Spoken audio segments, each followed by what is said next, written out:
उससे इंटेंशन साफ है कि किस पार्टी को कहां से कितना पैसा मिला है, किसने दिया, और इसलिए जाति जनगणना से कुछ मैं जोड़ रहा हूँ कि हमारे साथी विजेंद्र यादव साहब है, सूरज मंडल साहब, मैडम है इधर, तो वो आपको ब्रीफ करेंगे कि ईवीएम को लेकर। और चीफ इलेक्शन कमिश्नर साहब का जो प्रेस ब्रीफिंग हमने देखा, वो एक तरीके से जो लोग ईवीएम के खिलाफ आवाज़ उठा रहे हैं उसका मजाक बना रहे थे।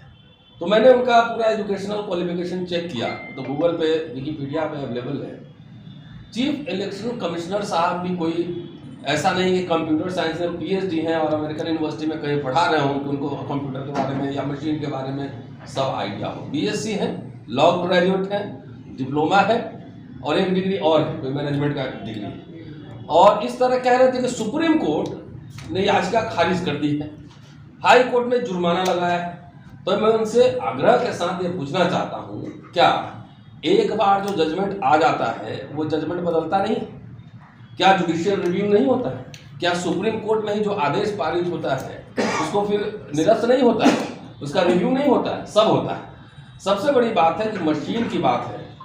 अगर मैं किसी आईएएस ऑफिसर को बोलूं, हिस्ट्री पढ़े हुए आईएएस ऑफिसर को बोलूं कि जरा कार का पुर्जा खोल के कस के दिखलाइए, क्या वो कर पाएंगे? सवाल यह है कि भारत के नागरिक होने के नाते मुझे ये हक है ये जानने का कि मैं जो वोट दे रहा हूं कहां गया। और ईवीएम में जिस तरह की हेराफेरी है वो सब शंका जाहिर है, सब कुछ हो चुका है, ईवीएम लूटा भी जा रहा है, छेड़छाड़ भी हो रही है, सब कुछ हो रहा है, तो सब वीडियो सब आते रहते हैं। अब सवाल है कि ईवीएम से चुनाव कराएंगे, तो हम कह रहे हैं कि भाई वीवीपैट जो है कम से कम निकाल को पर्ची तो मुझे दिखाओ।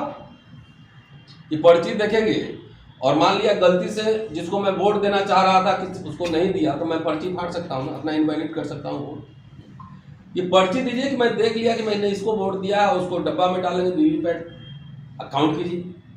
तो वीवीपैट भी नहीं काउंट करेंगे, सारा आप कीजिए। समय कोई कम नहीं लग रहा है। आप 19 अप्रैल से लेकर और 4 जून तक पूरा इलेक्शन प्रक्रिया चलेगी, तो 1.5 महीना, तकरीबन 1.5 महीना से ज्यादा, 1.5 महीना के आसपास पूरी इलेक्शन, तो समय कहाँ का होगा? संसाधन भी कम नहीं है, लाखों इंजीनियर उसमें काम कर रहे होंगे,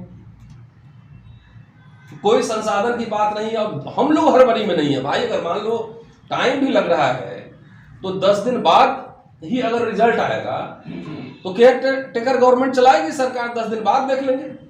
तो जिस तरीके से वीवीपैट को लेकर भी इलेक्शन कमीशन का रवैया है, उससे साफ पता लगता है कि पूरी दाल ही काली है, दाल में काला नहीं, दाल ही काली है। उनका काम फ्री और फेयर इलेक्शन करवाना है, फ्री और फेयर। जिस तरीके से 2 इलेक्शन कमिश्नर की नियुक्ति हुई है आनंद फानंद में एक दिन पहले, और लीडर ऑफ ऑपोजिशन को 10 मिनट पहले दिया गया 6 नाम, तो कैसे वो पता कर पाया है कौन आदमी अमुक आदमी क्या है? नहीं। तो ये पूरा ये इलेक्शन कमीशन नहीं, ये लग रहा है कि भाजपा सरकार के इशारे पर जो है इलेक्शन कमीशन काम कर रहा है। जितने वो आर्गूमेंट दे रहे थे, मैं दावा कर रहा हूं, मैं इतिहास का छात्र हूं, अगर इतना सब परफेक्ट है तो आप जो है दुनिया में जाके दावा करते हैं कि सबसे बड़ी लोकशाही है। और जहां मशीन ये बन रहा है, जहां टेक्नोलॉजी डेवलप हो रहा है, वहां तो मशीन से नहीं चुनाव हो रहा है। लंबी प्रक्रिया होगी। जब आपके इस जमाने में सर्विलांस सिस्टम है, इंटरनेट है, मतलब हाईली इक्विप्ड आपके पास पैरामिलिट्री फोर्सेस हैं, तो आपको कौन बूथ लूटेगा? आप 7 चरण, एक चरण में भी नहीं कर पा रहे हो। बिहार जैसे राज्य में जहां 40 सीट है, 7 चरण में वहां चुनाव है, 19 अप्रैल से शुरू होगा और 1 जून तक जाएगा। तो ये पूरा इंटेंशन क्लियर है, इसलिए ईवीएम का हमारा विरोध जारी रहेगा।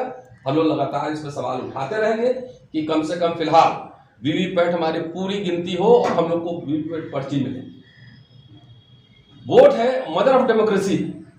और जो सवाल हम लोग उठा रहे थे ईवीएम को लेकर, वो सवाल तो बॉम्बे में ऑपोजिशन के सारे लीडर्स ने उठाया तकरीबन। आज जिन्होंने नहीं उठाया उनसे आग्रह है कि इलेक्शन के बाद रोना मत, अभी से ही सवाल उठाना शुरू करो। सारे राहुल गांधी से लेकर तमाम ऐसे लोग इस बार बोल रहे हैं। इसलिए जो साथी पहले कहते थे कि आप लोग तो बोल रहे हैं लेकिन नेता नहीं बोल रहे हैं, तो उनको अब जवाब मुझे लगता है मिल गया है कि नेता भी अब बोल रहे हैं, हमारी आवाज उठ रही है। इलेक्शन कमीशन का काम फ्री और फेयर इलेक्शन कराना है। मैं समझता हूं इसमें कहीं ना कहीं गड़बड़ी है, फेयर नहीं दिख रहा है। हम वोट दे रहे हैं, कहां जा रहा है, किसके पास जा रहा है, क्या हो रहा है, मुझे कुछ पता नहीं। इलेक्शन जीते, अगर मुझे चुनाव लड़ने का अवसर मिले मान लीजिए, तो आप इस सवाल पूछेंगे कि आप तो ईवीएम का विरोध कर रहे थे तो चुनाव क्यों लड़ रहे हैं? तो हमारे पास ऑप्शन कहाँ है? सपोज विजेंद्र जी लड़े, सूरज जी लड़े, मैडम लड़े चुनाव, तो विकल्प कहाँ दे रहे हो? ईवीएम का विरोध तब भी जारी रहेगा जब हम लोग में से कुछ लोग चुनाव लड़ेंगे। विरोध करते ही रहेंगे और हम में से कुछ लोग अगर जीत के गए तो पार्लियामेंट में भी इसका विरोध होगा। अगर ऑप्शन हमको दोगे तब ना कि भाई सूरज जी हम चुनाव लड़ रहे हैं, ये विजेंद्र जी लड़ रहे हैं, तो ऑप्शन दोगे ना कि आप बैलेट से चाहते हैं कि ईवीएम से चाहते हैं। आपने कोई ऑप्शन ही नहीं छोड़ा हमारे पास। इसलिए ये जो सवाल उठते हैं, कई एक्टिविस्ट हैं जो ईवीएम का नेता भी विरोध कर रहा है, इसका मतलब नेता चुनाव नहीं लड़ेगा। तो इसलिए हम ये भी अपील करते हैं कि जितने ऑपोजिशन के लीडर हैं इस पर एक्शन ले, और दूसरा अपने चुनावी घोषणा पत्र में डाले कि हमारी सरकार आएगी तो हम ईवीएम को बंद करेंगे, कानून बनाकर बैलेट पेपर से चुनाव करेंगे। शुक्रिया आप सभी।